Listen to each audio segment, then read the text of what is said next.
moment is nearly here. And the Miami Grand Prix is underway. Poor start for Charles Leclerc. Through goes Carlos Sainz. Max Verstappen maintains the lead. Oh, he was nearly hit by his teammate. That was so close. Sergio Perez went to the inside. He momentarily took second, but he went deep into the first turn. And that very nearly was contact between the two Red Bulls. They got away with it, though. Down to fifth goes Sergio Perez. Max Verstappen leads. Then it's Leclerc. Oscar Piastri, the big winner. He is up 3 places to third. Sainz is fourth. Then Perez. My word, that was dramatic into turn number 1 as they tried to make their way through the first of 57 laps. But Perez was millimeters away from striking his teammate, went to the inside line of that first turn. No grip, dirty, dusty, and he very nearly made contact. They got away with it. Yeah, it looks like he's got cards on the top of his helmet. He went all in and almost all the way into his teammate. He will never be so lucky again.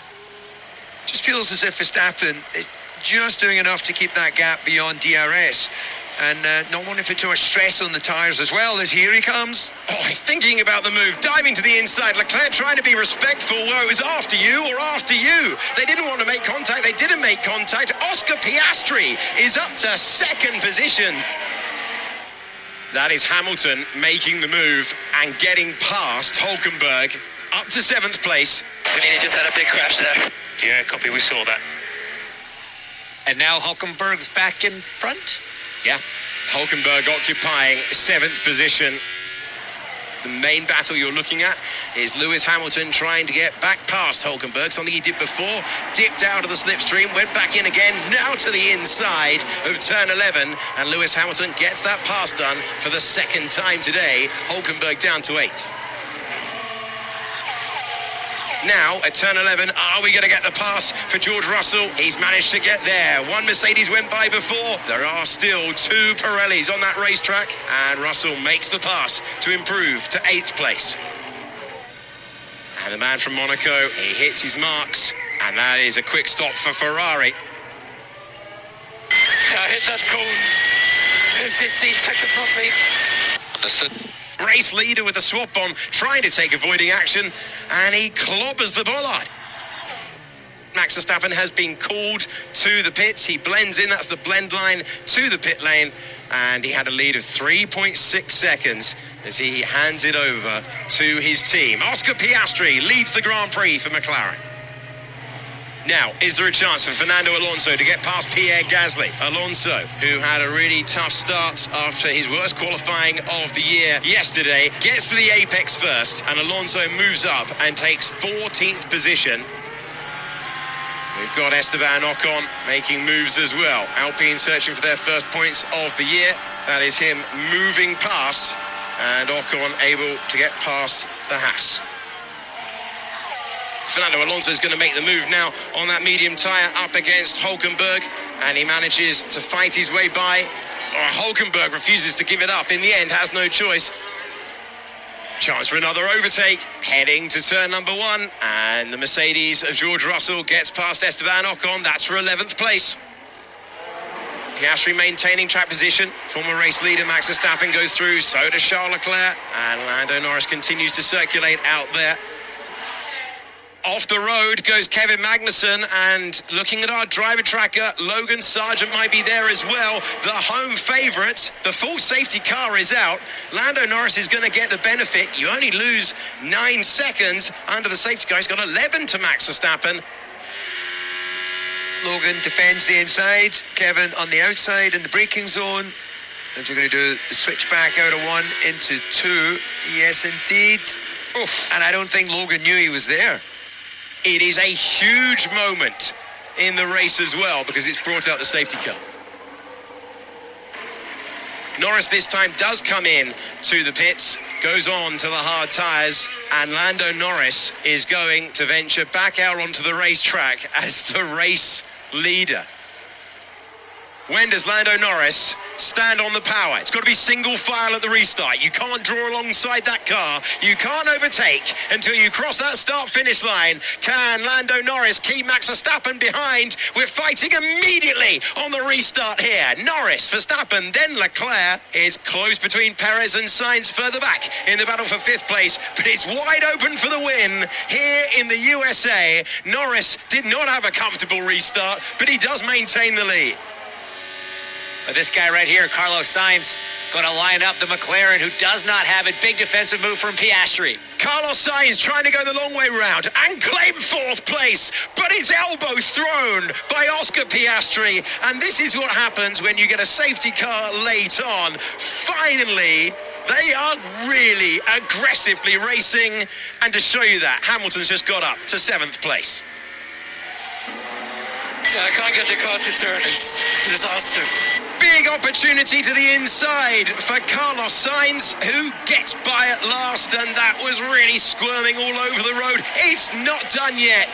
Oscar Piastri is trying to fight back, and Oscar Piastri will fight back to take the place, but he's deep into the corner, and it invites Sainz to finally claim 4th place. Lando Norris leads by 2.9 seconds. Then it's Charles Leclerc. Then it Sainz up to 4th. Piastri trying to hang on to 5th place. Perez trying to take it away. Perez squeezes the driver. One gets by. Now there's a second as well because Hamilton takes the place. And the crowd love what they see. A replacement wing for Piastri. And this is another big opportunity. It was a move to the inside for Esteban Ocon. Fernando Alonso knew what was coming. He fights his way by. Good battle between these two, now resolved in favour of Alonso. 15 times Lando Norris has stood on the podium, but never on the top step. Until now, it's a landmark day for Lando. Lando Norris wins for the first time in Formula One. It's victory in Miami for Norris and McLaren. The British driver's dream is realised. And at the 110th attempt, he's done it. He's won it. And look what it means to Zach Brown. At long last, Lando is your winner.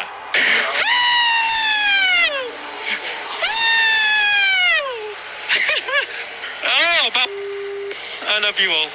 I love you all. Thank you so much. We did it, Will! We did it! This is the Outlap F1 podcast featuring America's own Cody, Andy, and Deanna. Your one-stop shop for Formula One news, insights, race previews, and reviews. Join us on the Outlap.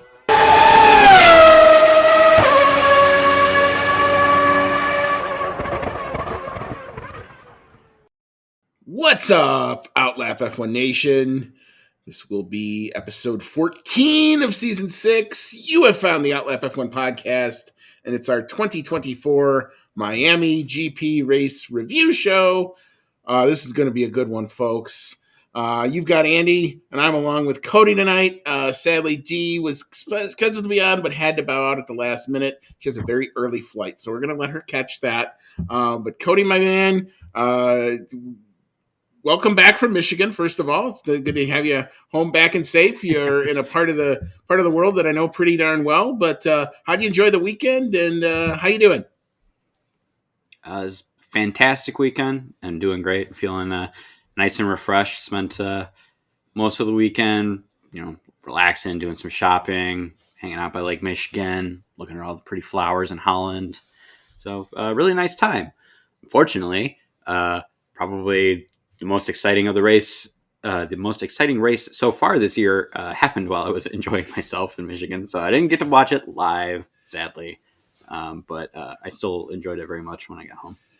Yeah, we will get into all that in just a little moment. We will keep you in suspense for very, very little because I'm excited to get into it for sure. So if you found our show, welcome, as David Croft would say. You can find us on Twitter, X, whatever that platform is still called. We're there. We post stuff. Check us out if you'd like to. We're also on Instagram, Discord, Reddit, and, of course, YouTube. At Outlap F1 Podcast is the handle for all of those places. You can see our link tree on our online profiles. If you're on YouTube and you like what you're hearing and you enjoy what you're seeing, we have two ways to consume our content on YouTube. One, the traditional podcast without our lovely faces. But two, if you like to see our lovely mugs, here we are. We're happy to do it. You can click a like. You can click a subscribe button. We would be most grateful for that. If you're on your regular podcasting app or if you're listening in the car, you want to do us a solid, click the 5-star button on your favorite podcasting app. I think we're on pretty much all of them. We're on Apple Podcasts, Spotify, Google Casts. There's something called Pocket Casts. Found out there was this thing called YouTube Music a little while ago. We put ourselves out there as well. So we try to go to wherever you'd like to listen and consume content. 5-star review just helps us get a little bit better, come up a little bit better in search results, helps us get our content to you that much quicker if you enjoy it. Email the show, chatnow@outlapf1.com. If you'd like to give us a pointer, whatever you'd like to do, comment on the show, question about anything related to Formula One, we're happy to answer it. Just as a reminder, thank you so much to our continued monetary supporters, including Dean Warwick, Erie Dolchester, Paul Weaver, Quentin Warden, Kevin Kelly, who's been sending me memes all day today. It's been great. Regan Stanzik, Timothy Brown, and of course, Jonathan Scott. If you'd like to become a member of what we call the hashtag OutlapF1 Nation, you can see our link tree in those show notes, as I was talking about. $1, $5, all goes into making the show better, upgrading equipment we currently have, making the equipment that we currently have that much a little bit better, try to make the show better for you, the listener. A final reminder, you can check out the good folks at Manscaped. You can take 20% off and get free shipping with our code OUTLAP. That's OUTLAP, all one word. We're proud, as always, to bring that to you. All right, the particulars are now out of the way. Cody, headline of the day. What you got there, sir? My headline is no wins, no more. Tip of the cap to Lando Norris for getting his well-earned, well-deserved first win in Formula One. It was exciting. And here I thought Miami Grand Prix, based on the last couple, was a safe one to not have to watch live. But it turned out to be very exciting. It was great. And yeah, Lando has all that weight off his shoulders now. He looked elated, as he should, to finally get that first win. And no longer the man with the most podiums and no wins. So he gets to quickly shirk that record as well. So yeah, very, very exciting race and very happy for him. Yeah, my headline of the day is a similar vein to yours, and just what I thought. The last race ran the gauntlet of emotions for one Lando, and for me as a Lando fan, this weekend just said, hold my beer. Crazy weekend. Ups and downs throughout the course of the weekend. One session is good, one session's not so good. You think he's going to be on sprint pole, then he throws it away, and then he gets... We'll talk about the sprint and what happens to him there. And then I'm down and I'm telling myself, you probably shouldn't get this emotionally wrapped up in this. It's not good for your health type situation. And then the qualifying is meh. And then the race is starting and you don't think anything's going to happen. And then kapow, just total turnaround. There he was in P1. The moment wasn't too big for him. He was out there. He went out and took it. And nobody gives you anything in this sport. Max Verstappen didn't give this to him. And then just like you said, the emotional elation, the let out that I did was probably pretty epic. I'm pretty sure there's not a dent, but I'm sure there's a handprint somewhere on my table from me hitting it really hard because I was just so happy. And then just the emotional thing in the paddock, we'll get to all that in a little bit. The celebration, like, that's why you watch. It's just a great moment. We're going to get into all of it. But anyway, we have a lot of sessions to go through. There's also 19 other drivers who we're going to talk about their ups and downs during the course of the weekend. And we will start all the way back on that Friday in SQ qualifying for the sprint. All right. So starting the sprint in P20, unable to get out of Q1. That was the Williams of Alex Albon. P19, the other Williams of Logan Sargent. P18 was Valtteri Bottas. P17 in sprint qualifying was Zhao Guanyu. P16 was Pierre Gasly in the Alpine. Advancing through to SQ2, but going no further. P15 was Yuki Tsunoda. P14, Kevin Magnussen. P13 was Esteban Ocon. P12 was Lewis Hamilton, and P11, George Russell. Both Mercedes out in SQ2. The top 10 from 10 to 1 was P10, Nico Hulkenberg. P9, Lando Norris. P8 was Fernando Alonso. P7 was Lance Stroll. P6 was Oscar Piastri. P5 was Carlos Sainz. P4, hello, how you doing, sir? Good to see you again. Daniel Ricciardo. P3, Sergio Checo Perez. P2 was Charles Leclerc. And in P1, at this point, we thought it was the inevitable. Thanos doing what he does. Max Verstappen in the Red Bull, a 127.641. All right. So, Cody, big thoughts on the sprint quali?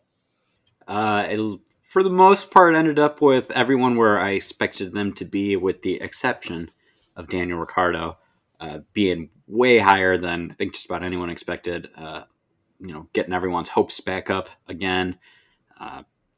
After he's had some pretty lukewarm performances at the beginning of this year, he has this where he comes out screaming with the P4 in the sprint.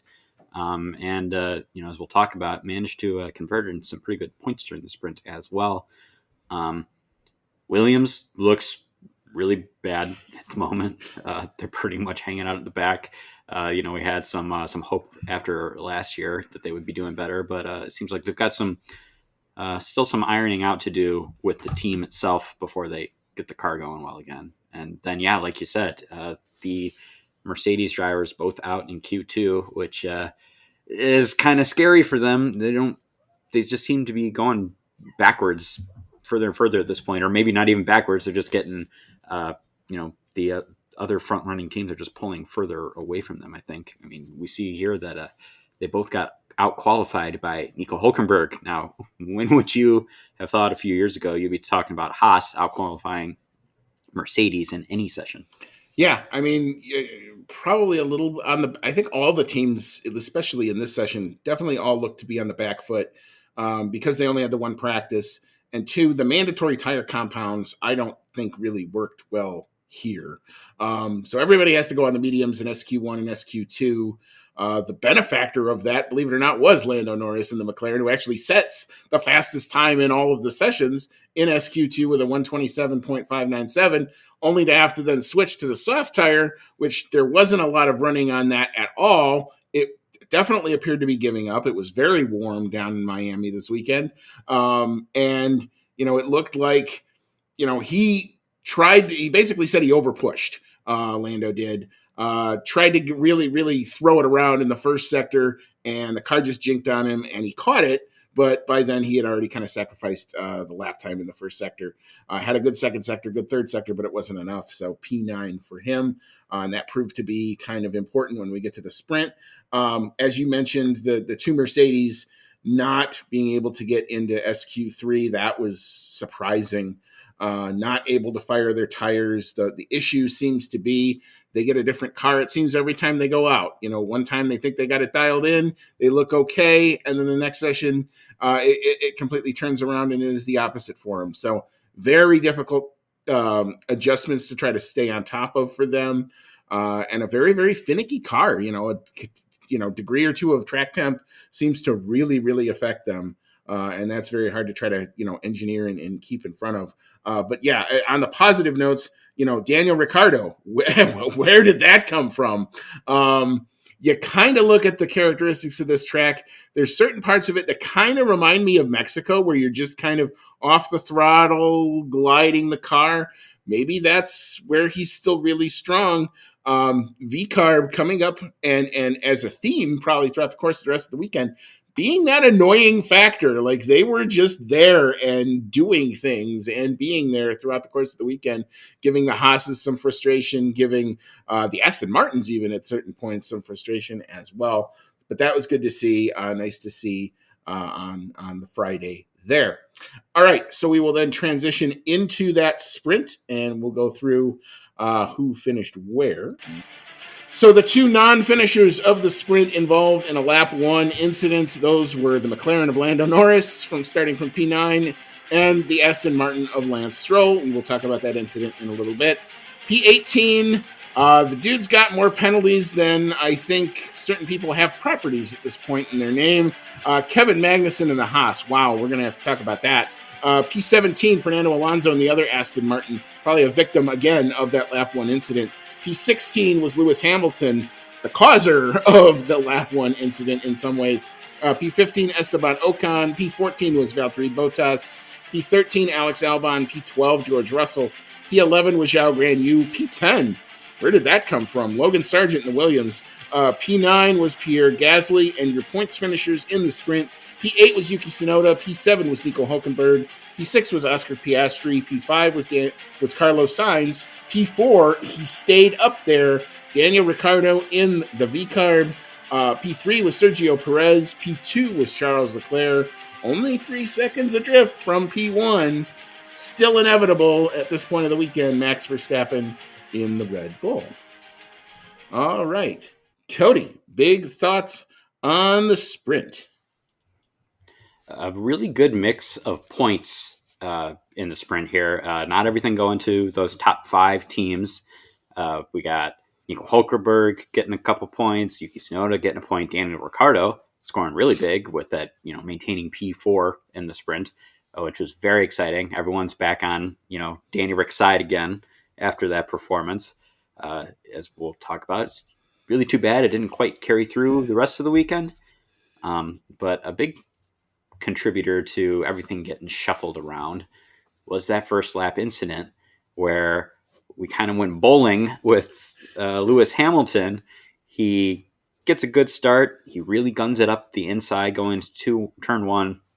He flies in there, and we get this domino effect where, if I remember correctly, Fernando Alonso was already kind of getting squeezed from the outside by his teammate Lance Stroll. Lando Norris was on the outside of Lance, and then when Lewis Hamilton comes barreling through on the inside, he causes a collision where Fernando gets sandwiched by him and Lance Stroll, and then Lance Stroll gets hit in sympathy into Lando Norris. Lando Norris is out of the race on the spot. Lance Stroll's out of the race. Fernando Alonso's sprint race is pretty much ruined at that point. And Lewis Hamilton comes on the radio and says, yeah, there was a gap there, and I went for it. And I'm not sure that was really a great move going into the first turn. I personally thought he deserved a penalty for the incident, and yet the race stewards did not agree. They ended up letting him off the hook and did not give him any penalty for that, though he did get a penalty at the end of the race for, I believe it was speeding in the pit lane, which ended up, costing him some points. Yeah, kind of an odd penalty. Because of where the first incident happened, they were farrowing the cars through the pit lane. Well, you have to be on the pit limiter while you're in the pit lane, and apparently either Lewis Hamilton's pit limiter was either set incorrectly or it didn't engage. He ends up being like 10 kilometers over the pit lane speed limit. So when that happens, that's pretty much an open and shut case. You go from noted to investigation to penalty. He picked up basically the equivalent of a drive-through penalty, taking him out of any point contention that he was in. But yeah, like you mentioned, no action on the first lap incident. I'm okay if you want to say that, but at least look at it. I guess that was the part that kind of annoyed me. I put in my notes here, my hat went farther than Lando did in the sprint. Pretty much right when I saw that, I think I yelled something very, very profane, and my hat went basically from the back of my apartment to where my TV is. And it kind of stayed there throughout the rest of it. So yeah, I mean, it's a lap 1 incident. I mean, that's what you get in, I thought Lando's post-race sound was actually pretty good, where he goes, look, you're back there. This is what the stuff that happens back there. Got to make sure I'm not back there in the future. What else can you really do? And it's at this point of the weekend, I'm telling myself, don't get so emotional. It's only 8 points. What really have we lost?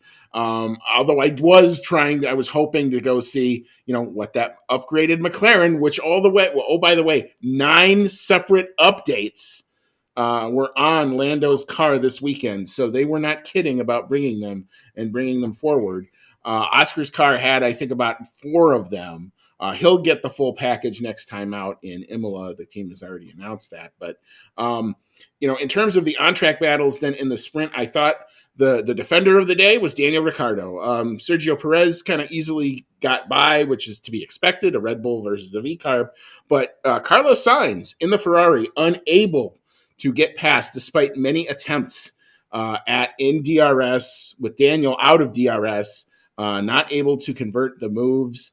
Whether that was a characteristic of where the track was or the grip was at this point in the weekend, I don't know. But again, for a guy who had not scored a point, now he's in the points, and well earned for Daniel Ricciardo here. Unfortunately, as we will talk about, it did not last. It seems now this is being the second sprint. We're seeing some teams do some of these changes after the sprint, and some of them are hitting and some of them are missing. And I think in Daniel's case, for one, that seemed to miss a little bit. But interesting thing, that change to the Park for May rule a little bit here. But in terms of still talking about the sprint, we talked about the Hamilton move, about kind of where that was and how that ended up happening. Kevin Magnussen. We have to talk about Kevin Magnussen.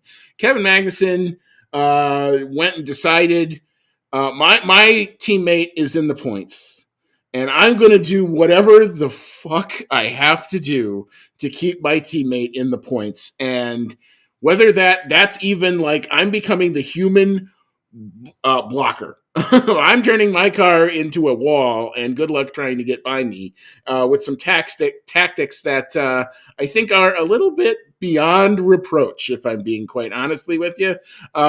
Cody, what'd you see with that? And you certainly racked up a fair amount of penalties here.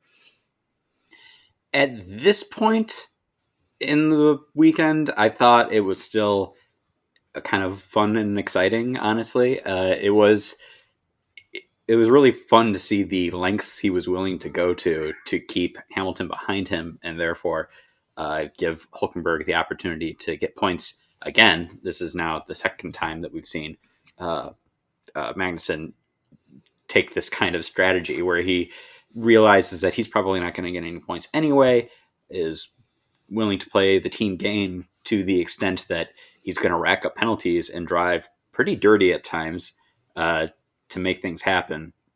Hamilton was pretty frustrated with him throughout all that. And yeah, I think it's a little questionable for sure, because he's racking up penalties. He's going off the track. He's pushing other drivers off the track. He's driving pretty dirty, and it is for a good cause in his eyes to get his team points. But as we're gonna see here, he just keeps racking up the penalties, and he's probably getting close to a race ban at this point with how this is going. So he's not going to be able to drive this recklessly going forward, or else he's legitimately going to get the first race ban that we've seen in a long time. Yeah, I mean, this was I feel bad calling this guy out because he's not like that type of driver all the time, but this is effectively the Romain Grosjean rule, meaning that you can't turn your car into a missile and take out half the field and expect to get away with it. Romain Grosjean, the last driver who I think was actually banned after that start at Spa back in, I think it was 2011 or 2012.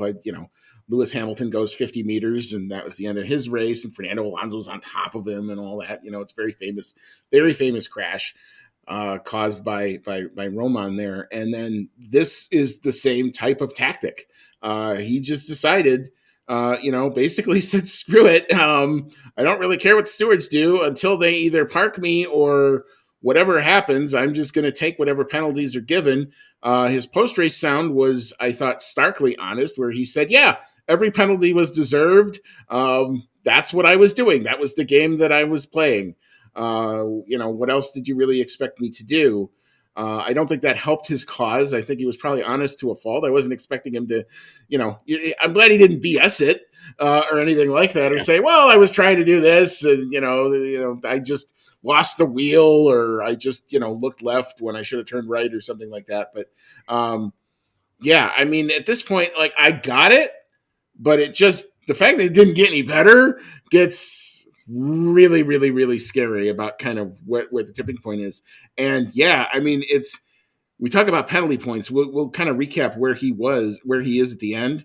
Here's the deal. those penalty points stay on your license for a year. Like, and a lot of times when we've gotten people close to this or close to a potential ban, their penalty points are rolling off. This is a spike. So they're going to stay on for the next 360 some days that he has to make sure that he's of the best behavior. And you can get a penalty point for almost nothing. If you get a reprimand for an unsafe release or a speeding in the pit lane or a whatever, not, weighing yourself properly or taking your helmet off and putting it down and then going on the scales, all of that can be a potential penalty point, and he's so close to a race ban. Like he's that's it. Talk about your best behavior, and we may see a race ban. We may have to see Haas have to call up either Pietro Fittipaldi or Oliver Behrman to come and sub. So we'll have to see. We'll watch that. Yeah. All right. So we will now turn the page. We'll close the book on the sprint. Obviously, Max Verstappen out in front. Nothing unusual about that at this stage, other than it was only 3 seconds in front of the Ferrari, which I thought, actually I was encouraged that the Ferraris were hanging on to Max as much as they were, and the rest of the pack. This was not the 16 seconds that we saw in China. So if anything, I'm thinking at this point, well, Max might not be at the A-level, A1 top of his game here, but, he's still winning everything, and it doesn't seem to matter at this stage. But anyway, we'll move into the Saturday afternoon session, and that saw, which is now the traditional qualifying for the race on Sunday. And going out in P20 in this session was Zhao Guanyu in the Kick Sauber. P19, the aforementioned Kevin Magnussen, whose weekend kept getting worse on from here. P18 made that setup change. It did not work out for him. Daniel Ricciardo in the V-Carb, way down in the order here. P17 just missing out on advancing to Q2. Not that it would have helped our prop bet at all. That was Logan Sargent in the Williams. P16 was Valtteri Bottas in the Kick Sauber, advancing through to Q2 but going no farther. P15, this was a bit of a shocker. Fernando Alonso in the Aston Martin. P14 was Alex Albon. P13 was Esteban Ocon. And P12 was Pierre Gasly. Alpine off the deck a little bit here.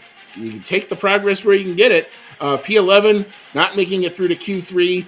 That was Lance Stroll in the other Aston Martin. So both Aston Martins out in Q2. Top 10 from 10 to 1. Take 2 out of the top 5. Out of those top 5 teams out, you got 2 open spots. Those went to Yuki Tsunoda in the V-Carb and Nico Hülkenberg. There he is again in the Haas. P8 was Lewis Hamilton. P7 was George Russell. P6, Oscar Piastri. P5 was Lando Norris. P4 was Sergio Checo Perez. P3 was Carlos Sainz. P2 was Charles Leclerc.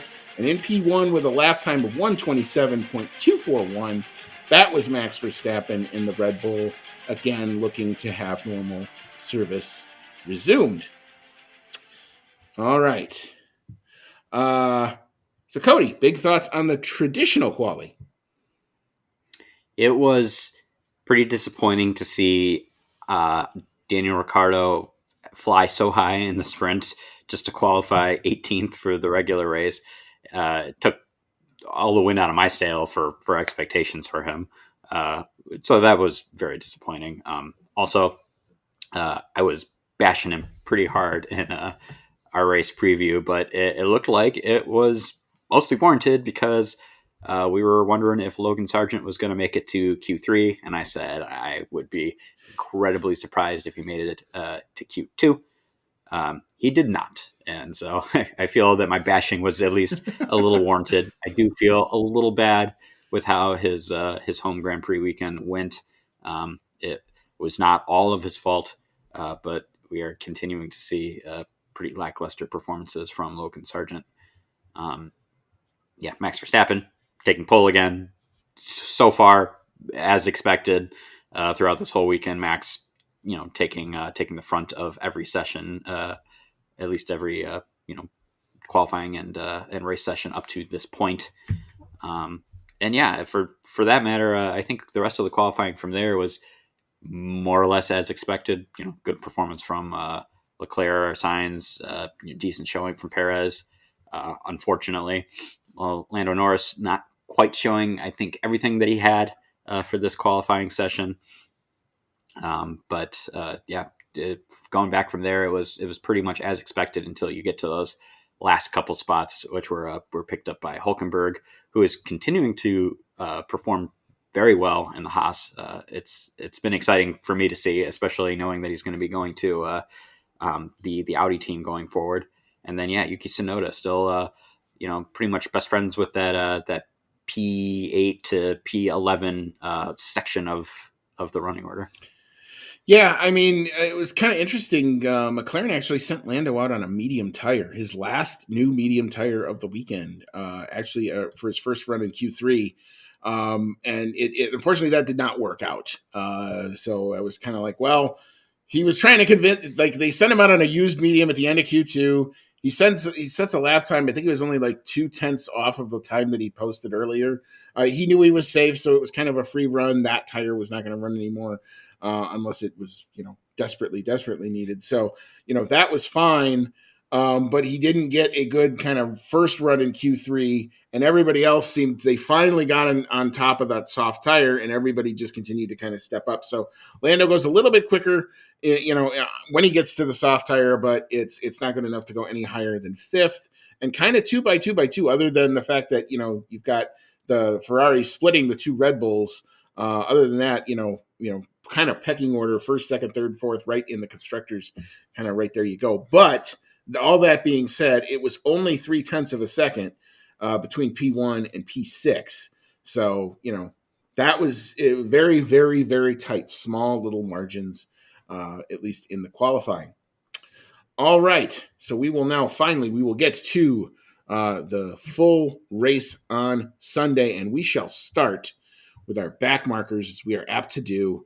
And Cody, your ice cold prediction came completely true. Logan Sargeant in the Williams, he gets the dreaded did not finish, technically not classified, but you had him in P20, so you got that one absolutely spot on there. P19, the often penalized have, I remember they gave Fernando Alonso way back in the engine regs, like a 60-place grid penalty. I don't know if the stewards have that at their disposal, but they might have tried something like that with Kevin Magnussen here, given all the penalties that he continued to rack up. He finishes the day in P19. P18 was Alex Albon. P17 was Lance Stroll. P16 was Valtteri Bottas. Only being able to get back to P15 was Daniel Ricciardo in the V-Carb. P14 was Zhao Guanyu. And we do have to talk about the other McLaren on the day, P13, Oscar Piastri in that McLaren. Obviously not where you would expect him to be. But Cody, other thoughts on the back markers, or if you want to talk about Oscar, you're free to do so. I feel really bad for getting that prediction right for Logan Sargeant. I guess I'm happy I got the point for it, but I feel bad that it happened the way that it did, because I really don't think it was his fault. Logan Sargeant wasn't really having the best running this weekend anyway, but the reason he is not classified is because he got taken out of the race by Kevin Magnussen, who made a pretty daring move up the side of him, and as we were switching over to the next turn going to the opposite direction, where Magnussen was now on the inside, he was still hanging on, probably when he shouldn't have been, especially since this wasn't for points paying positions. He fought it a little too hard. Logan Sargeant either didn't know he was there, or was just trying to take the racing line, because at this point he was probably entitled to it. And they collided, and Logan Sargeant goes flying into the wall and is out of the race. So too bad for him there. We were already kind of talking about Kevin Magnussen's performance this weekend and how it just kind of got worse. I feel like this one was where it stopped being entertaining, because he wasn't doing anything to really, I feel, help Nico Hulkenberg score points at this point. So there wasn't really much reason for it, other than the fact that Kevin Magnussen just likes to fight hard, defend hard, for any position on the track. I really think he should have given this one up, though, because he did take Sargent out of the race. He destroyed any chance he had of having a decent result at that point as well. And this was, the last incident that got him very close to this race ban. Now, we've seen in the past when drivers start getting high up in the penalty points that it seems like stewards and FIA seem to give them a little bit more leeway as far as awarding more penalty points. There's been jokes in the past about how no driver will ever get banned again, because it seems like as soon as they get close to a ban, they stop receiving penalty points, even for incidents where you could argue they deserve it. But as you said, we've had a big spike for Kevin Magnussen here. He's going to be holding on to these penalty points for a long time. And with how he's been driving lately, it's really difficult to imagine him going long enough to lose some of these penalty points without knocking up some more. So either he's going to be given extraordinary benefit of the doubt going forward, or he might actually get banned, or he's going to have to really, really tone it back going forward. Yeah, talk about having to be on your best behavior. I mean, he gets, I think, a 10-second penalty for the collision there. Brings out the safety car. We'll talk about the safety car and what that did to the overall race when we get to the podium in the midfield. But causes the safety car, has unauthorized or ineligible work done to his car during that safety car. That gets him another penalty. Then apparently doesn't serve the penalty correctly, which gets him another penalty. And then, later on, he gets 3 track limit strikes and adds another penalty on top of that.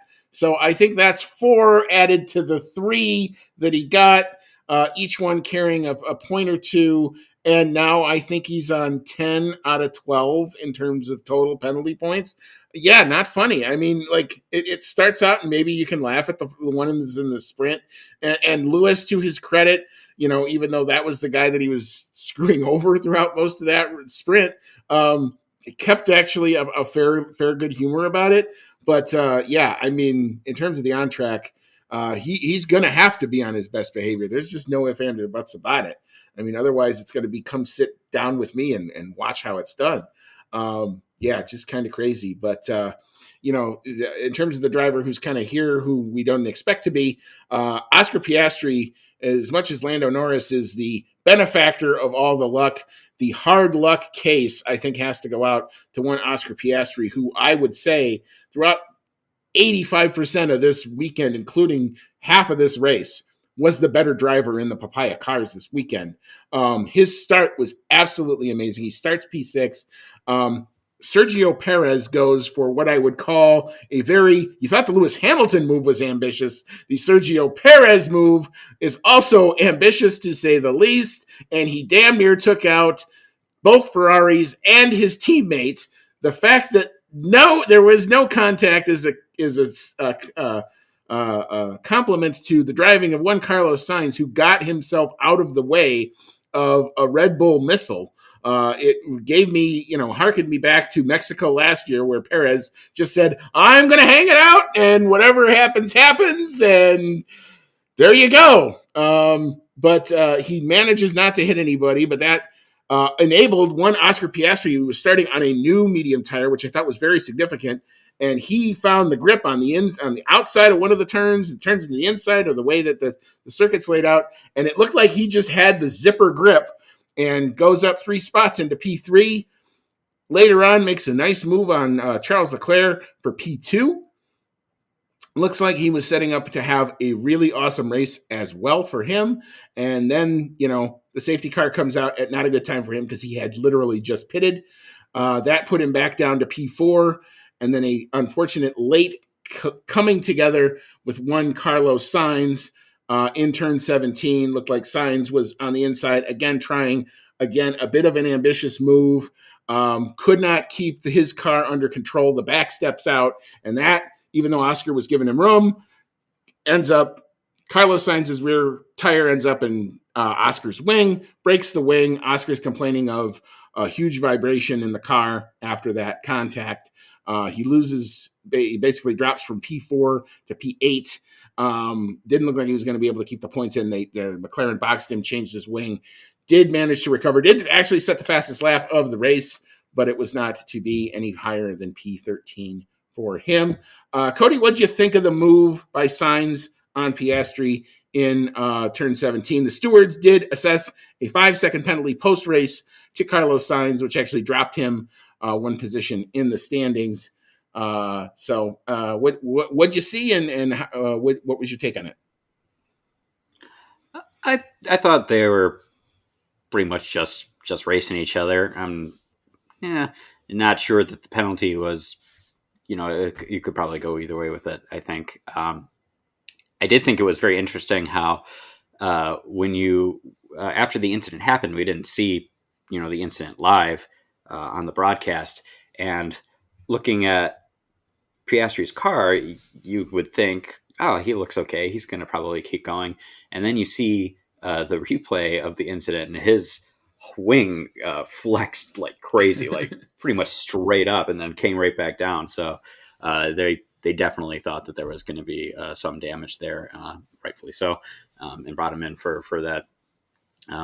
As far as the penalty goes, it seems kind of weird what you get penalties for and what you don't get penalties for right now. I think they're still kind of trying to figure out all that with all of the new ways that they are penalizing things with stiffer 10-second penalties and this and that. But I think it was more or less just a racing incident. It was, however, the last little bit that pretty much ruined Piastri's race. Had that safety car not happened, he's on easily for a podium, P2, and was, as you said, the better performer for McLaren throughout most of the weekend. And it was very disappointing to see him lose out on that by pretty much in the beginning sheer luck of timing of the safety car. And then, he's fighting back and gets into it with Sainz. So, really rough week for Piastri. But I think he can still be proud of how he performed this weekend. He did perform very well. And I hope that he can take that performance, forget about the final result, and carry that confidence into races going forward. Yeah, first time I've ever heard him really get kind of feisty and angry on the radio. With the timing of the safety car, what the safety car was doing, which we're going to talk about when we talk about Lando, and who the safety car picked up and when. He realized right away kind of that was going to screw over his race in terms of, an upper podium or a P2, which he could have been on for. It was going to be really hard for him to pull an overtake move. And then, I would call the move by Sainz in and of itself not penalty worthy. I think the only part that warrants the penalty is when Sainz goes to make that move, you're required to keep control of your car throughout that turn, and he didn't. The last little bit, he locks up, and he's basically, Sainz is a passenger kind of at that point, because he's trying to turn the car. Piastri's trying to leave him room, and the car just steps out on the back of him, and it's kind of an unfortunate thing. But when you try a move like that, you have to maintain control of your car. So I had some debate with some folks on Twitter about this incident. I generally am you get more with less penalties. I don't like to see particularly post-race penalties, except in cases of like something really egregious that happened. I don't think that was it. It's interesting that the stewards only brought out a 5-second penalty to this as opposed to a 10-second or, some of the other stuff that we've seen for on-track stuff. So again, the FIA, no consistency argument yet again, seems to rear its ugly head. So I'm okay with it, but I would have been fine if they would have said that that's a racing incident and let's move on, because it kind of, it just kind of was. I don't think either driver was being egregious in either way. Oscar was trying to leave him room to make a move. Carlos was trying to make a move, and the car just stepped out on him. So, all right. So we will leave the back markers here. We will then move into the midfield, and that midfield saw the Alpine of Pierre Gasly come home in P12. P11 was Nico Hulkenberg. P10, Alpine off the deck and scoring points Esteban Ocon. Is that a harbinger of some things to come for them? P9 was Fernando Alonso. Good recovery drive for him after starting in P15. P8 was George Russell. P7, the other little star of the weekend in the other VCARB fortunes slipping over between sprint and here. Yuki Tsunoda, hell of a result here. P6 was Lewis Hamilton. P5 was Carlos Sainz. And in P4, Sergio Checo Perez in the Red Bull. That lap one incident kind of proving to be his undoing in the race. Cody, big thoughts here in the midfield. You already pretty much talked about the missile that was Sergio Perez in that first lap. He just barely missed the back of Max Verstappen in that incident, or could have been incident. And I think the tone of this would be very, very different had he actually hit somebody. Had he hit Verstappen, especially, we'd all be talking about, oh my God, is Checo going to get fired again? Right when he's been performing very well, and we're all like, nah, he's going to stick around. They're going to keep him. Fortunately, he does not hit anybody, and ends up, bringing home a decent result. I am of the opinion that, based on the Red Bull's performance in qualifying and in race pace right now, which is to say, up until now, has been pretty much unstoppable as long as it finishes. I've kind of been of the opinion that Checo should be getting podiums more often than not. He didn't quite get it this weekend, and so I feel like maybe he should have at least been able to beat out Charles Leclerc, in all honesty, but he didn't quite get there. Fourth place is still a very strong result, though. Lewis Hamilton making a good fight back for points. Yuki Tsunoda, getting some great points again, way up in P7. He's continuing to perform very well so far this season. And then, Esteban Ocon finally getting that first point for Alpine. So I promise you I will not say Alpine is my rubbish award for this race, because they finally got that one in. He's pretty much had a really quiet weekend throughout. Lots of action on track this weekend. So, and Esteban Ocon not really up in the thick of it. I believe I think it was in the main race, and I'm, since I kind of watched all of the sessions in pretty close proximity, I might be getting some stuff mixed up. So I can't remember if that side-to-side battle between Ocon and Gasly at the start was in the Grand Prix or the sprint. Grand Prix. But Grand Prix. That was a Grand Prix. Okay. That was some. They had that little. That was going to be some Alpine on Alpine potential violence there, with two cars going into that little tiny corner in turn 15 there, and that, very, very tricky. It looks like it's only one lane wide, and apparently you can fit two cars in there. We didn't know we could do that because the two Alpines were doing that, but they managed to keep it clean. Interesting.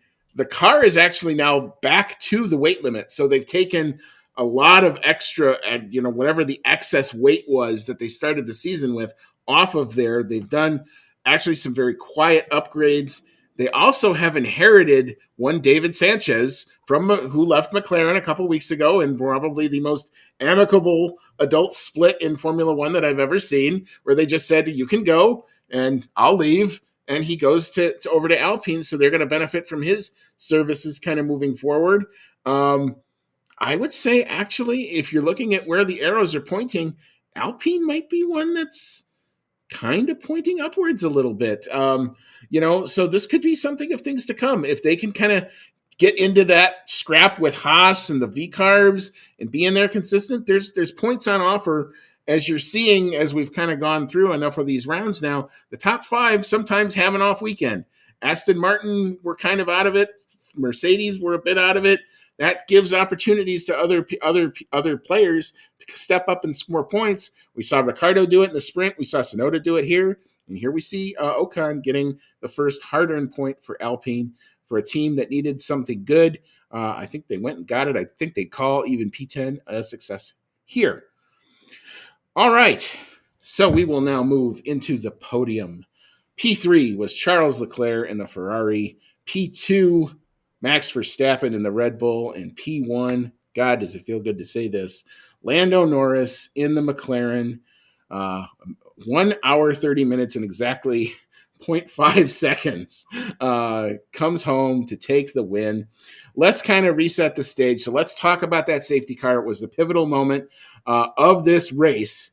Lando had started P5, was relegated actually down to P6 when Piastri made the great start that he did, and is kind of stuck behind Perez early, but he's saving his tires, and he dropped, I think, maybe even 3 or 4 seconds behind Perez. And that was actually intentional. Lando was trying to, because he had used, you have to go back now to Saturday, he had used his last new medium in Q3, trying to make that medium tire maybe get some extra lap time in it. It didn't work. So now that's a used medium that he's starting the race on. So he's in super tire mode early, drops back, like I said, about 3 or 4 seconds behind Perez. And then all of a sudden he kind of gets the hurry up and says, okay, we're done saving. We think we're good on the strategy. And from that point on, he was pretty much the quickest car on the track. He gets up to the back of Perez. Perez dives into the pits.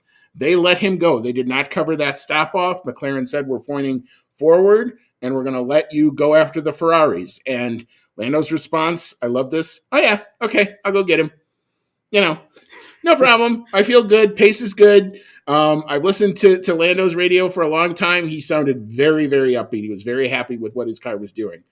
So I thought, this is a chance for something good to happen. I did not think we were going to get where we got, but okay. Pit stop cycle goes through. Lando stays out. They're looking to extend him on the medium tire. His medium tire was holding up. He was still setting some really good lap time on it. He had, I think, a 10-second gap actually in front of Verstappen, who had now pitted. And then that safety car hit. And the safety car hit. And the first thing I start doing is I start looking at where he is on the track. And I see the double yellows come up on the timing. And I'm like, okay, when are they going to throw it? And you can obviously tell it's going to be some sort of a stoppage because Logan Sargent is not moving. That car is no longer moving. That car is going to have to be helped out. And there's damage, I think, to the Armco as well. I'm watching the timing. And the timing is always in front of all of the onboards and all the broadcasts. So I see safety car come up on it, and I know it's there. And Lando's on that long straight, and he's just coming into turn 17 when I see the graphic change. And I'm like, okay, is he really going to take advantage of this? Is he just going to dive in the pits here? Well, then he stays out, and I'm still not seeing the bollards lighting up. I'm like, when did they throw the safety car? And it's as he's on the main straight. And my heart actually sank. I went, oh no, it's happened again. He's going to get picked up by the safety car. Everybody's going to be right on his rear end. He's the only one that hasn't pitted. He's either going to pit and drop, or he's got to make like the 10 best qualifying laps of his life on an old medium tire to try to build a gap to then try to box later. Well, that's not what happened, because then I'm watching the onboard longer and I'm like, dude, where's the safety car? I don't see it. Lando's doing his weave bit. He's driving to the Delta. And then they put the graphic up. And I actually thank God, like, as all the times I've ever criticized FOM, I thank them for putting this graphic up. They put the graphic up and they told you where the safety car was. And you could see the orange dot, or the papaya dot, out in front of the safety car. And that's when it finally hit me. And I went, wait a minute. He's going to, yes, he can. He can go all the way around. The safety car has got Verstappen behind him and everybody else is behind. I go, this is not just a free pit stop. This is a no pressure pit stop. I said, because he's going to be the only one that comes in boxes. And sure enough, that's what happened. He comes around. Meanwhile, the safety car is now released Verstappen and everybody else who was effectively a half a lap down. But Lando's able to make his service, his good pit stop, regardless, 2.1 seconds, nothing to sneeze at. And, oh, by the way, the pit stop work in this race was amazing. Red Bull 1.9, Ferrari 1.9. So shout out to all the crews doing their thing this weekend, too. But Lando gets to make his stop, and now he's on a new set of hard tires, and Verstappen's on 7-lap-old hard tires as well. But you still think it's Max Verstappen. It's Thanos. He's still in the race. Even when Lando was leading at Coda, when you and I were there, what did you keep looking at? Where the hell was Max? What was the gap to Max? When was it going to happen? And so they get going again. And Max takes that dive bomb into turn one, and I'm, completely tensed up. But right after that, it was like Lando found that zipper grip again that Piastri did on his start. And by the fourth turn, he'd opened up a gap. I'm like, okay. And then you're just kind of waiting. When does Max do that push? And in the meantime, Lando's gap is just opening. It was literally like, from a timing standpoint, watching the opposite of what always happens to McLaren, where they're elite for a while and then, Red Bull just is that elite for longer. Lando's opening up a gap. Max doesn't have this. And you're about maybe 10 laps into that stint, and I'm like, wait a minute, this is on. This is really, really, really on. And he held off all the way to the end. I was watching the Sky feed, and I wanted to tell David Croft to stop talking several times because he's like, we're not going to jinx it. We're not. I'm like, stop talking. And my foot, I was doing the Christian Horner foot thing throughout all of it, but he manages to convert it into the win. I lost it at that point. But Cody, what did you see about that? What did you think of the safety car? What did you think of who the safety car picked up? And what was your take on all of this fun at the front? It became very exciting once the safety car happened, and the broadcast kind of made it seem a little confusing. They made it sound like Lando could have gone in right when the safety car came out, and it as you told me, he was kind of probably already past his point of being able to go into the pits at that point. The broadcasters also did make a lot of jokes about that the safety car, picked up Max probably by default because you're usually picking up Max for the last couple of years. So maybe a little bit of a faux pas there. It was a little strange to see the safety car then, after picking up most of the drivers, then have to let them all by so that they can all go around and catch back up to Lando so that they're all in the same lap. But yeah, as far as for Lando and for it improving his standing in the race, the safety car was pretty much perfectly timed. He was able to get those fresh tires without losing any track position and was still in the lead. And, a lot of people have been saying, well, okay, so Lando wouldn't have won the race without the safety car. And yeah, you could probably, reasonably make that argument. It did improve his standing to then having fresh tires at the front. However, he still had to fight off Max. Max was right on his ass right at the restart, and he managed to hold him off at turn one, open up a gap so that Verstappen no longer had DRS, and then continue to pull away for the rest of the race, and ended up finishing, 7 or 8 seconds ahead of Max at the end. So he definitely had their performance there. Now, something we haven't talked about yet is that Max had a minor incident of his own earlier on in the race where he pretty much missed a chicane and ended up hitting the bollard that is there to help the drivers tell where the chicane actually is, because as you can tell from their helmet cams, sitting that low in the car with the wheels up that high, it can be really hard to tell exactly where the edge of the racetrack is, especially in a spot like that where you're in a chicane and you have bigger open area beyond that. So they have those bollards there to help mark the drivers where the limits of the track are.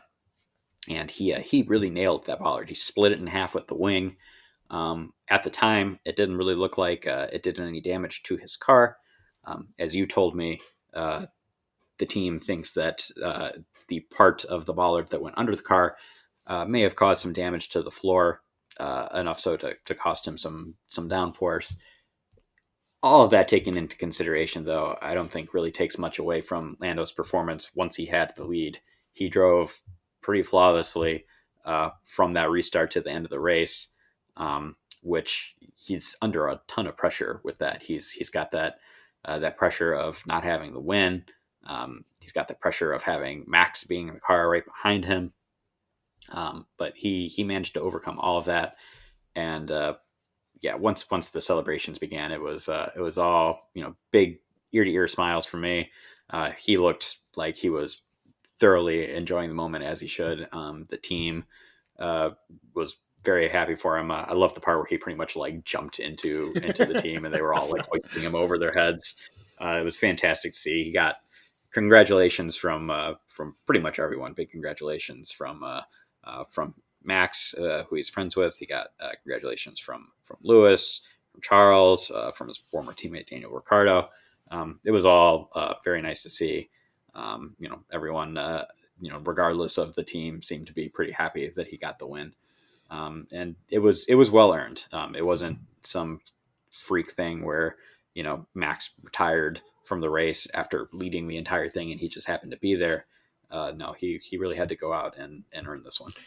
Yeah, I mean, I can watch that celebration, that in lap. I could watch that on a loop, and I don't think I'm still going to find something new every time. I mean, the hug with Zach, the hug with Andrea Stella was an amazing moment. The fact that all these other drivers and pit crew guys, who want to, on the track, go beat his rear end every weekend and had done so for a very long time, came over, shook his hand. Fernando Alonso, who Lando, I distinctly remember was getting coffee as a junior driver at McLaren when he first got signed, in the paddock back at COTA 2015. I have that. I remember that image quite vividly. And from that to just the mutual amount of respect that everybody had, Max looking happier than I've seen him for some wins, actually. Seemed to be genuinely happy for his buddy there. The thing is, nothing was given to him. He had to go out and take it. The moment wasn't bigger than him. And I've said many times, I think he gets inside his own head. I'm so excited for what the future now is going to hold for this guy, because now that's all gone. He doesn't have to worry about that. Didn't have to carry that anymore.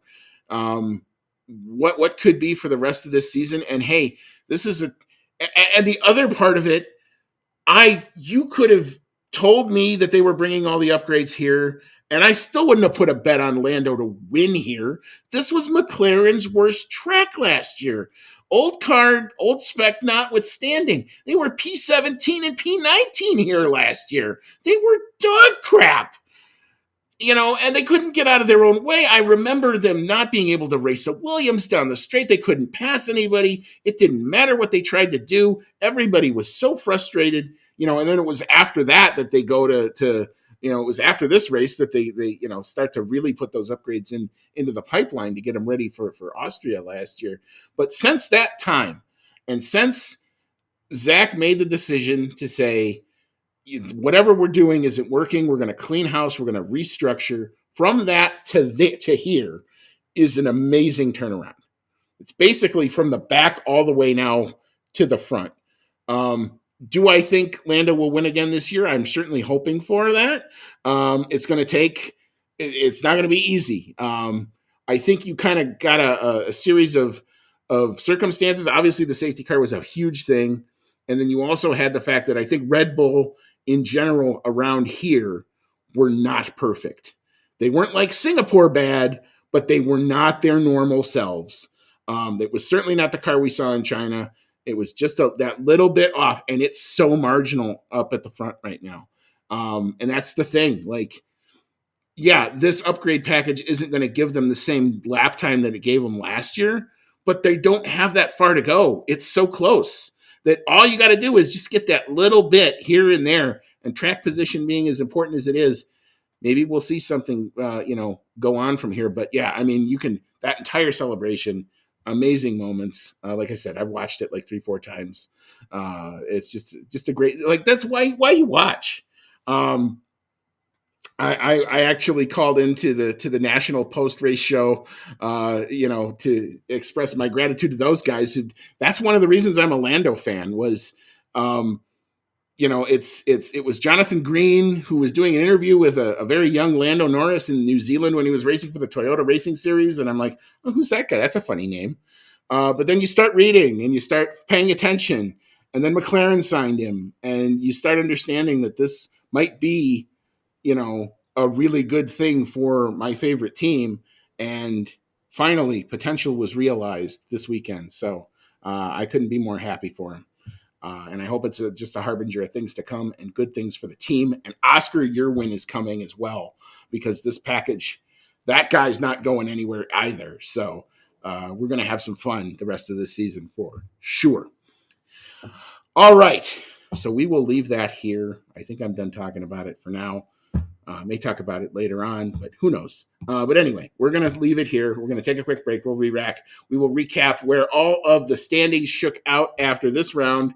Some interesting changes in the drivers, especially in that top 10. So you don't want to miss that. We'll open it up to your takes on what you saw this weekend, the fan email segment. We've got a couple good ones in here as always. We'll hand out our awards and we'll talk about some predictions. Cody, you're not shut out because you got your code P20 pick. So we'll come back and we'll recap where all that is, and we'll look ahead to our next race in 2 weeks at Imola. So come on back. You won't want to miss it.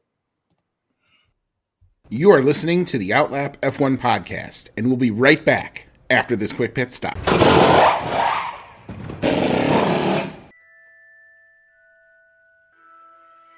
Grab your flu powder, broomstick, or apparate to your favorite audio streaming service to join the discussion on Hogwarts, a podcast, where Dan and his friends have in-depth chapter-by-chapter breakdowns of each Harry Potter novel. Join the group as they dive into the magical world and discuss plot points, analyze character development, and occasionally go off the rails. Whether you're a muggle who's new to the series or a pure-blood wizard who won't need a remember-all, Hogwarts, a podcast, brings everyone to the Great Hall for a magical discussion. Hogwarts, a podcast, available wherever you get your podcasts. All right, welcome back in. This is season 6. This is episode number 14 of the Outlap F1 podcast. It's our 2024 Miami GP race review, and we just got done wrapping up a very entertaining, as it turned out to be, Miami Grand Prix. You've got Andy and I'm along with Cody tonight. And now that we've wrapped up the race itself, it's time to check in on where all the standings shake out after this round of the championship. So Cody, I'll let you do the drivers and I'll chime in with the team standings. All right. So after Lando Norris's first win, we are still unchanged with points at the top. Max Verstappen is still leading the Drivers' Championship for Red Bull, and he's sitting atop with 136 points. Second place is his teammate, Sergio Perez, with 103 points, but he is only 5 points ahead now of Charles Leclerc, who has been performing very well, and we didn't even really talk about him much throughout all of our review, but he did have an admirable performance and wrapped up the podium with P3. So good points from him. Charles Leclerc's P3 with Ferrari at 98 points. Lando Norris making up an excellent haul of points, as we've discussed. He is in 4th place in the driver standings with 83 points, and tied with him, but behind him based on tiebreaker, is Carlos Sainz in P5, also with 83 points. Oscar Piastri, P6, the second McLaren driver. It's a pretty good gap from P5 to P6. He's down at 41 points, but still admirable. Like we said, he deserved far more points than he received this weekend. 7th place, George Russell, the first of the 2 Mercedes drivers, with 37 points. Just 4 points behind him is Fernando Alonso, the first of the Aston Martin drivers, with 33 points. Lewis Hamilton down in P9. Very strange to see Lewis Hamilton that far down, but we know that he fought very hard throughout this entire race weekend, so he's still got it. He's in P9 with 27 points. And then Yuki Tsunoda pulling up into P10 after this race weekend. So now we have a V-carb car. I'm reading it out here as RB Honda RB PT. I'm not going to say it like that. V-carb. And he has 14 points, which is enough for P10. So now we have 6 teams for the moment in the top Yeah, 10. and now we have 8 actually scoring points out of the 10 so far. P1, no surprise here, Red Bull Racing Powertrains. They check in now with 239 points for them. In P2 is Ferrari. They are up to 187 points after a good day at the office, I would say, overall, especially for one Charles Leclerc, who I was told actually did not have his drink bottle functioning despite the really hot conditions. So he literally gutted that one out. So mega props to one Charles Leclerc. We did not get a chance to talk about it in the first segment, but so P3, that is where you find McLaren, Mercedes firmly in P3 now. They are now up to 124 points, 60 points clear of P4 Mercedes. The works team still trying to figure out that car a little bit. P5, Aston Martin, they check in with 42 points. P6 is that V-Carb with Yuki Tsunoda, also in the top 10 in the drivers. They now check in with 19 points, and Danny Rick off the schneid. He scores 5 points on this weekend as well. P7 is Haas. They are up to 7 points due to Nico Hulkenberg's 2 points in that sprint. P8 also off the deck. Alpine Renault, they now are up to 1 solitary point on the season because of Esteban Ocon's P10 this weekend. P9 is Williams. They have 0 points, but they lead on countback from P10. Kick Sauber, Ferrari, hard luck boys of the season so far. They are also on 0 points. All right, so enough of our takes on this race, which, like I said, proved out to be a lot more entertaining than I certainly thought going into this weekend. It's time for our favorite segment, the fan email segment. I think this is going to be very fun. Rachel Fleming, she stayed up late, not surprised at all that she was right on the button again. So, Cody, I guess this is your time to shine. Rachel, let's hear from her. All right. Thank you, Rachel, for your email. And she says, so Lando Norris wins his first race. So over the moon about this result. My cursing of Max worked. She said, I did a little tweet earlier saying Max would win that race, and my curse actually got through the Red Bull steel. That almost makes up for the pain of Russia 2021. Gutted for Piastri, though. Not at all happy with Sainz. His winging sounded a lot like a current Merc driver who is taking his seat. A sign for the future, perhaps. As for K-Mag, well, if F1 desperately needs a safety car, call on K-Mag. Outside of this, though, another very questionable weekend. I know Hulk going to Audi, has eased the pressure slightly. However, if this continues, Ollie Behrman might be in the Haas later on in the season due to the amount of penalty points he is racking up. However, I just want to say again, Lando Norris wins his first race. It will take me a while to take that. I saw your cryptic tweet. And I think the first part of it was you were cursing one of the English football teams who ended up saying, this team's going to win. And then they went out and lost. And then you decided to get inspired and said, Max Verstappen's going to win the Miami Grand Prix. And then that actually ended up working. So however the karma works, Rachel, thank you. From one McLaren suffering fan to another. Thank you very much. Actually, I don't know who she actually roots for, but if it is McLaren, like I would just say, from my own heart to yours, thank you very much. I share a lot of your comments. I'm gutted for what happened to Oscar. I thought he deserved so much better. That car looked really, really hooked up, even with only half the upgrades on it. So what happens when he gets the full package, and what can he do at a traditional weekend without, the crazy sprint stuff? I'm super excited to what he's going to do and what his potential is for the second half of this season at all. We talked about the Sainz incident. I'm okay with giving a penalty. I'm also okay if you decided to say, that was just kind of racing. Like I said, I think Sainz is fine until that last little bit where the back of his car just stepped out on him. And I don't think it was intentional. He was not trying to take Piastri out by any stretch. Just kind of what happened. We talked a lot about Kevin Magnussen. Ollie Behrman might be in the car on a needed basis. Because if K-Mag cannot mind his P's and Q's for a very long time now, like I said, he's up to 10 penalty points, 2 more and it's a race ban, and that's automatic. So he's got to be really, really, really careful with how he drives. And it's I can't imagine how it doesn't affect how he's going to drive, especially with the pressure on, and does he really want to stay in F1 because of it? So interesting, what's going to go on at Haas and their off season as well, with the car actually looking not half bad this season at all. You can't fault them for, they're getting the most out of what they got. So yeah, we'll watch that. We'll have to see kind of where that goes. But thanks again for the Lando comment. I'm still taking it in as well. I haven't gotten wipe the smile off my face just yet. Excellent. Thank you, Rachel. Our next email comes from Formula, and they said, "Wow, I am so bummed I didn't go to watch this race live." Me too. Trust me. My boy's first win. What a freaking day for McLaren and Lando. Sure, he had a bit of good fortune, but it's still a win on merit. This bodes very well for the competitiveness of the rest of the season. And some side notes from him. Sergio Perez almost got fired on turn 1, lap 1. Hulkenberg routinely proves he's one of the better talents in the sport. Logan Sargent's fate is now sealed.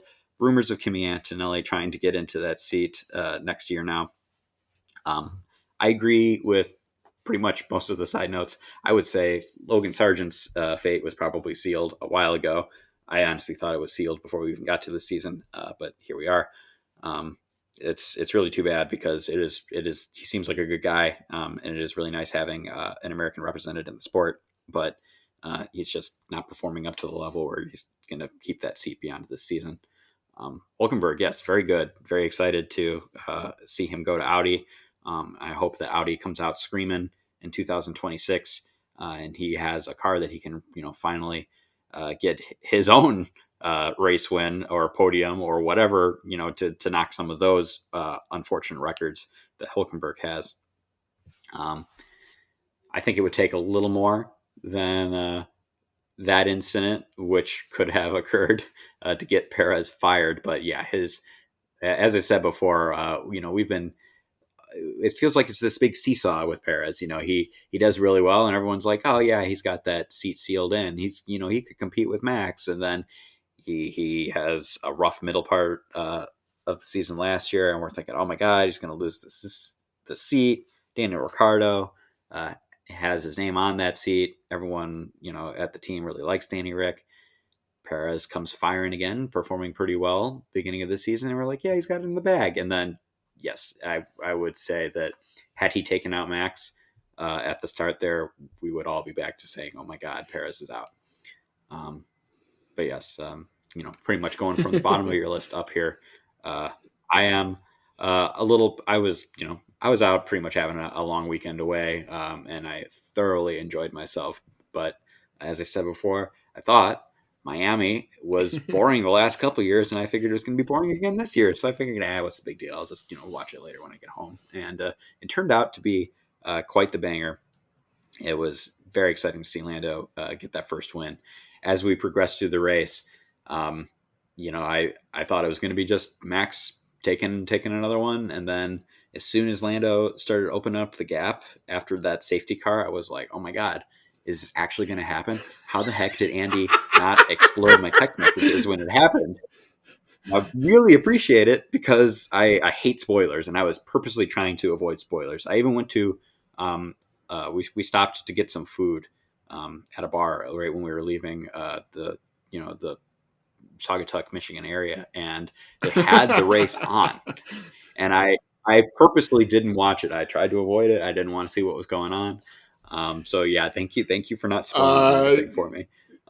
That's called a discipline, as they say in South Park terminology.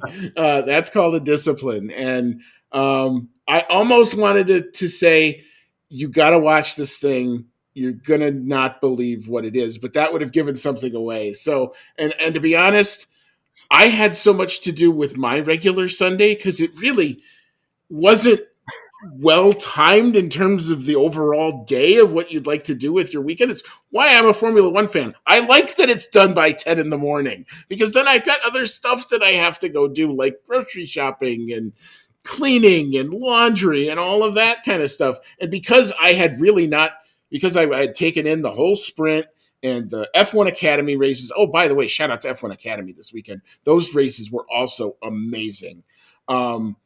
And it just goes to prove second year on a surface, generally, even at tracks that you don't necessarily think are good, tend to bring this out. We've seen this happen before. So I guess that theory actually proves true. But anyway, so I just got so involved with what I was doing, and I had to put together the agenda, and I was on such a high, it didn't even dawn on me to do anything. But I figured at some point you were going to text me, and I had the response, and my response was, we had this code back in 2016. When the Chicago Cubs, I see you're wearing your W T-shirt, which is also appropriate, were on their World Series run. We would text each other basically all exclamation points on just a line. Whenever something good would happen with the Cubs, that was our code. They're like, whatever you were doing, put the game on, go watch it. Something good just happened. And so I'd like, well, thank God he's finally home. And there was the full exclamation points, because that was kind of where I was. So it took a lot to hold it in, but my neighbors heard it, I'm sure. There were plenty that knew what was going on, and anybody who ran into me saw me with a more than a small smile on my face, and that like I said, still hasn't left. So and it just also goes to show this sport's going to give it to you when you least expect it. I mean, that's why I get up at 3 a.m. to watch China, for crying out loud, because you never know. You think the minute you think, you're like, I've been watching this sport a long time. Sometimes I think I know what I'm talking about, and I think what's going to happen. Like I told you earlier, I wouldn't have bet a dime that, of all places, Miami, in a McLaren car in 85-degree heat, that this is the place where Lando Norris gets rid of the duck. No freaking way. I'd have said Qatar. I'd have said Japan. I'd have said maybe Silverstone. Not here. Not here. God is my witness. Never would it have had it. Silverstone might still happen. Yeah, that would be the place, man. If they could put it together in Silverstone, that would be fantastic. And you did get a hearty laugh out of me with the exclamation points. That was very funny. And actually, the formula guy said, had we done our recording yet? I said, no, get your thing in. So we're happy to get you in. And yeah, like I said, you and I are just kind of both over the moon for it. So a great Sunday, however you consumed it, whenever you consumed it. Yes. Thank you, The Formula, for your email. And our last email is from Dave Doherty. And he asks, what are your thoughts on McLaren's strategy that gave Lando the win due to Verstappen's hiccup? So you pretty much already discussed the tire strategy that they went with, where they were running Lando on the used mediums and trying to extend that by having him take it easy in the beginning and then pushing. And it just so happened to work out that the safety car came out at a time when he was still running on those mediums. Great time to switch over to fresh hards. So that worked out very well for him. Verstappen's hiccup with hitting the bollard, it's kind of really hard to know how much of that contributed to Lando winning, without knowing really how much damage was done to the underside of the car. When he hit that bollard, I figured if there was going to be any damage, it was going to be to the wing, because he pretty much sliced the bollard in half with the force that he hit it with that wing. And since the wing looked okay, I figured it was all right. Team apparently later came out and said that there was some downforce lost due to the damage to the floor. But I would say that that probably had less of an impact. It seemed that Verstappen wasn't super happy with how the car was handling throughout most of the weekend. He had said, several times that the grip was pretty poor. And yeah, I think based on how much of a gap Lando was able to open up there at the end, I would say it's a pretty good argument that even if there wasn't any damage to the Red Bull, that Lando could have pulled that off with a small margin. I mean, it just goes to show the importance of clean air. I mean, how many times have we talked about it, that it's how those cars are in the wind tunnel designed to run. And, without any hindrance, I've seen McLaren many times in pockets of clean air run and be really fast. Well, this was actually, now he was at the front and got into that pocket of clean air and just was really fast. the strategy was probably not intended, I think, from the beginning of the race to try to get Lando a win. I think it was to try to get him on the podium. A P3 or a P2 was definitely, I think, in the cards given the relative pace. Would he have caught Verstappen? Would he have been able to pass Verstappen? That's something, unfortunately, we're never going to know because the safety car did its thing and gave Lando the free and clear pit stop that it did. But I thought the strategy call was the right thing in that, what I sometimes had criticized McLaren for doing earlier in this year is they were so focused on teams that they were necessarily quicker than. They weren't talking about Mercedes. They weren't talking about even Perez. When they told Norris, we're not going to cover Perez, go get Sainz, that told me they believed in what they were doing. And McLaren as an organization has said, we're not going to overpromise and underperform. Zach Brown was pretty adamant that he was really confident in these upgrades here. And I've not seen that from them. And I've learned to listen and read Zach's words very carefully. They think they got something with this upgrade package. So I'm confident, and I'm so excited to see what the rest of this year is going to hold now. Fingers crossed that they can pull off some more wins and make this season a little more varied and exciting than last year was. It was cool one time. Well, look at it this way: we're 6 rounds in. We've actually had 3 different winners and 3 different teams. Yeah, 3 different teams. So the statistical anomaly of last year isn't going to be repeated, if nothing else. Yes. So yeah, I mean. Well, we could still have Max win every race for the rest of the season and break other records, but so far, hopefully I'm not jinxing it that's going to happen. So far, it seems like we're on for a I would actually point to Monaco because I actually think you could have 3 or 4 different teams just because the qualifying is so close and it's so hard to pass there. Whoever's going to win that qualifying. You want to tune into that Memorial Day weekend, man, because that's appointment television. I'm excited. After what happened at Monaco qualifying last year, I have this wish deep down in my gut that Aston Martin has designed their car this year specifically for Monaco so that Fernando Alonso can get the win there. I would be so happy.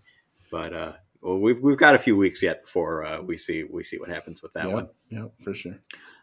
Thanks, Dave, for your email, and it looks like for the predictions. Oh well, you all right. You want to go to predictions? We can mix it up. We can mix it up. We'll get back to awards, but we'll talk about predictions. Cody, we told you got your P20 bonus pick for Logan Sargent coming in P20. You also got the pole sitter. You got Max right for there. You got the prop bet. Yeah, Logan Sargent did not make Q3, so that was a fairly easy one there. And you got the sprint P1. Max Verstappen taking the win in the sprint gives you 4 points on the weekend. I had a slightly better weekend, even though my podium was completely screwed up after what Lando did. And I'm happy to have that, by the way. So I got the pole sitter. I got the fastest quality time. The times overall were about a second. We were a second quicker than where they all were. And I think that was kind of down to the conditions and the tires. Interesting. I heard Mario Iasola from Pirelli in the post race. They think they may go a step softer next year, which might actually prove to be a little more interesting. So, in terms of degradation, but I got the quickest quality time such that it was. I got the fastest lap time. I got P14 in the bonus pick. I want to say that was, forget who that was, but I want to say that was, who was P14? That was Zhao Guanyu. That was I got Zhao Guanyu for that. I got the prop bet for Logan Sargent. I got P1 in the sprint, and I got P3 in the sprint. Thank you to Sergio Checo Perez for not being a Red Bull 1-2, but a Red Bull 1-3. So I finished with 7 points on the weekend. So, hey, I took this one. All right. And we'll have to I'll figure out where we are kind of in aggregate because I think we're close. I know I've gotten a couple rounds off you at least so far. Yeah, it's pretty close because we Yeah. had a couple ties, I think, too. So we will now turn to our weekly awards, and we will start, as we are apt to do with that, with the Rubbish Award. So, Cody, what you got here? We got a couple good candidates, I think. My rubbish award goes to the fact that Lewis Hamilton did not get a penalty for that lap one incident in the sprint race. I thought it was pretty clear as day that he was making a dive bomb, pretty much just going for broke and thinking he was going to squeeze by everyone on the inside. It didn't look like he was going to be able to stop the car in time and make the turn, especially with how many drivers were crowding into the turn at that point. And he did end up ending a couple drivers race. And I know that the stewards and the FIA say that they don't look at the outcome of an incident. They just supposedly just look at what happened in this little vacuum of what happened in the moment. But what happened in the moment is he couldn't make the turn. He couldn't stop the car. I don't think there was a good chance of him being able to do that. So I really thought he deserved a penalty there. We've seen drivers get penalties for less, and no, they didn't. They didn't give him anything. As I said before, he ended up getting a penalty for the pit lane speeding anyway. But yeah, I think it sends a bit of a bad precedent that you're not giving out penalties for that sort of thing, because how bad would it have looked if Sergio Perez's dive bomb resulted in drivers' races being ended in the Grand Prix, and then they gave him a penalty for that, or conversely, they didn't give him a penalty for it, even though it was potentially more egregious of a dive bomb than what Hamilton did. It would have been messy and hard to explain why they did what they did in either incident. So yeah, I thought that he really should have gotten a penalty for that. Hence my rubbish All right, award. very good there. My Rubbish Award goes out to poor Kevin Magnuson, who I kind of feel bad doing this for. But, dude, I said this about Lance Stroll last time out, that it wasn't funny. This is also not funny anymore. It's kind of funny in the sprint. I appreciated your honesty in what you said and why you said it. But just continuing to be in the wrong place at the wrong time, can't afford to do that anymore, bud. Otherwise, you're going to end up sitting one out, unfortunately. And I think just the nature of how he races, you're probably going to see that before this year is out. So Kevin Magnuson, one too many penalties for me. We'll put it there. So we will move on to our analysis paralysis. I'll go first with this one. And I would say not a whole lot of strategy here other than, keeping your tires good for as long as you can. But I thought it was odd, especially after all the data we got from the sprint qualifying to the sprint to even the traditional qualifying. Why did anybody think it was a good idea to try to start this race on a set of soft tires? Maybe you didn't have any mediums left and you didn't want to go that route. But damn, I saw a couple takers on that, and I don't think it worked out for either of them. I know one was Valtteri Bottas. I know that idea didn't work out. So, yeah, strange decision, that one for me. Yep, I agree. And since you said that Pirelli wants to go a step softer next year, it makes me kind of wonder if they're hoping Miami's going to be a little cooler next year for the race. I don't know. I still actually think this would be an awesome night race, but I'm in the minority on that. Oh yeah, that would be a fun one. I kind of agree with you that there wasn't a whole lot of strategy calls that I thought warranted analysis paralysis. So I'm going to give mine to the safety car taking Max Verstappen as the leader there, and then we had that little oopsie daisy where we got to let everyone else back around to catch up to Lando and have him pull up to the safety car. I thought it was just a little bit of maybe a weird timing thing with when it came out, but either way, that's going to be my analysis. So just to clarify, what should have happened, and you don't see this unless you're actually at the race because they never really show it. What the safety car is supposed to do is come out and kind of be stopped at basically pit out right before the end of the pit out portion of the pit lane. And that's where he's supposed to wait to then pick up the leader. And I saw some stuff on social media that said, well, if the safety car had done what it was supposed to do, would Lando had still had the free stop? And the answer to that is yes, because Lando was past the pit out when the safety car came out. The safety car would have come out and stopped at pit out. Lando would have been free. Everybody now is basically under a safety car drive to the Delta, which is slower than a virtual safety car drive to the Delta. So everybody else is basically stuck in their gaps as to where they were. So Lando would still have been able to come around, pit. When he comes to then pit out, the safety car would have then started, picked up Lando, and then picked up Max and everybody else.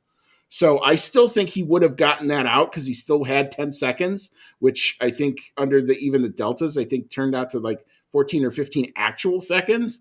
So I still think he holds on to the lead, even if the safety car would have done it. I know there was Will Buxton put out a couple tweets that he went back and reviewed it. Obviously, there was no investigation. There was no incident report or anything in any of the FIA documents that I saw about this race that even mentioned it. So I think it was just a thing that happened, but I do think Lando still would have been able to maintain the lead unless it was a disaster, unless they picked up, the Kick Sauber wheel guns or something on the way off to the pit lane. Lando, I still think, keeps the lead, and you have the same scenario that you saw. Obviously, once they realized their mistake, the safety car put the green light on, which enabled everybody then to go by. So I thought it was maybe a bit of a faux pas, but they fixed it in enough time to where I don't think anybody was adversely affected either way. All right, so we will now move into our dark horse of the day. I'm just going to shout out both VCARB drivers, both Yuki Tsunoda and Daniel Ricciardo, for being pretty darn pesty all weekend and being there, and that's what I think they are apt to want to do and to do. And it was good to see Danny. He got the new chassis. He feels, it seems, a lot better. It sucks that they kind of went away from whatever setup worked on Friday between Friday and Saturday, but that's sometimes how the cookie crumbles. But if Daniel's going to build some confidence, that's good because he needs to do it and needs to do it now. You got 3 drivers for 2 seats. And I don't want to see, I love Danny's personality, so I would love to keep him in the sport if at all possible. But also good for Yuki Tsunoda, a guy who's under pressure as well to impress. And even if it's not at VCARB, he's putting his CV out there to say, hey, somebody else pick me up if you want to as well. Yep. I'm going to go with 2 drivers for Dark Horse Awards. I agree with you with Daniel Ricciardo. I think he deserves a Dark Horse Award for his sprint performance. Really good. I don't think anyone saw that coming, that he was going to be all the way up in P4 for the sprint. And I really hope that gives him a good confidence boost and that we see him performing better the rest of the season. Maybe trading points with Yuki Tsunoda more often. And then I'm also going to give a Dark Horse Award to Esteban Ocon for finally getting Alpine that first point. You were talking about that they've kind of quietly been upgrading the car, and other than Gasly and Ocon fighting at the beginning of the Grand Prix, pretty quiet weekend from Ocon overall, but it was good enough to get that point. So good on them. They are no longer sitting there at the bottom with 0 points. They can now hold that 1 point over Kick Sauber and potentially more to come. So we shall have to see. It's Formula One. You got teams rising and falling all the time. This is what I keep saying. Red Bull looked unbeatable, and then Adrian Newey says what he says, and then now who knows where the future is going to be. So who knows? That's why we keep watching. So anyway, we are now kind of to the end of our rundown. We have Imola in a couple of weeks, and if you can say the entire name of the Grand Prix in one breath, I will give you a point for that. I can't. It's the something sponsor made in Italy, Emilia-Romagna Grand Prix. But we didn't get a chance to go racing there last year because of the flooding in the Emilia-Romagna area. It'll be good to get back there. It's a track with a lot of heritage to it. and I think you're going to see a lot of upgrades. I think Ferrari have announced they're going to bring some upgrades here. So now we get to see what the fight back is there. Obviously, we're going to see Oscar Piastri get the rest of the McLaren upgrade. And this seems to be now we're transitioning into the European season proper. Month of May comes at you thick and fast. You got Imola and then Monaco at the end of this month. So going to be some fun times ahead for sure. Cody, any final thoughts before we head on out? Oh, we didn't do driver of the day. That was what I was going to say. So I was like, excited. man, Oh my Lando God. gets the easiest driver of the day, and you skipped. No, it's all good. I figured we were just going to say, well, we skipped over driver of the day because it's a no-brainer. You said Lando. I said Lando. Pretty much anyone who said, voted in the race said Lando. So I figured we're all in agreement on that one. I have papaya in the brain, and I'm sorry. It kind of just killed the brain cell there. Yes, Lando Norris, obviously driver of the day. Like I said, hook that celebration up and put it in my veins. I could watch that over and over again. It's a moment you'll never take it away. And the only thing I thought of is, of course, he wins in a year that I didn't even look at Miami GP tickets. It's just kind of the way that cookie crumbled. Anyway, I was happy to be in my nice air-conditioned apartment watching it on my multiple screens. So I guess I'm okay that way. Well, think about it, though. How much worse would it have been if you had Miami tickets, you decided not to go, and you sold them, and then Lando won? That would feel even worse. Yes, exactly. That probably would have been worse. That would have been God being ironic, and God likes to do that at times. But anyway, yeah. So I'm like I said, I'm happy that I consumed it the way that I did. But anyway, we will be back in a couple weeks' time. We'll have our Imola preview out in about a week and a half. And then we will get at it. We'll also keep following the Adrian Newey saga. If anything breaks on that or any of the other lots and lots of news that could potentially break between now and then. When all these teams send to get back to their home bases, that's when stuff happens. I'm sure there will be McLaren social media about the trophy ceremony and what they're going to do.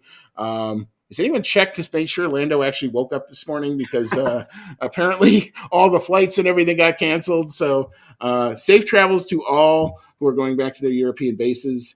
And we'll see you in about a week and a half's time. So, Cody, any other final thoughts? I guess the only thing that I got left is I'm amazed that Lando Norris's trophy is in one piece after podium celebration. He did manage to go all the way to the front there to do the champagne celebration this time. So yeah, everything's all in one piece. It's all good. We can still do the Lando celebration. Yep. Yeah. All good there. So yeah, well, like I said, we'll be back in about a week and a half. So stay tuned to all that. Keep it tuned to our social media. Hopefully we get some short form content out about this recap. This is a whole lot of fun to do. I am so happy for Lando. But anyway, until next time, may all your laps be fast.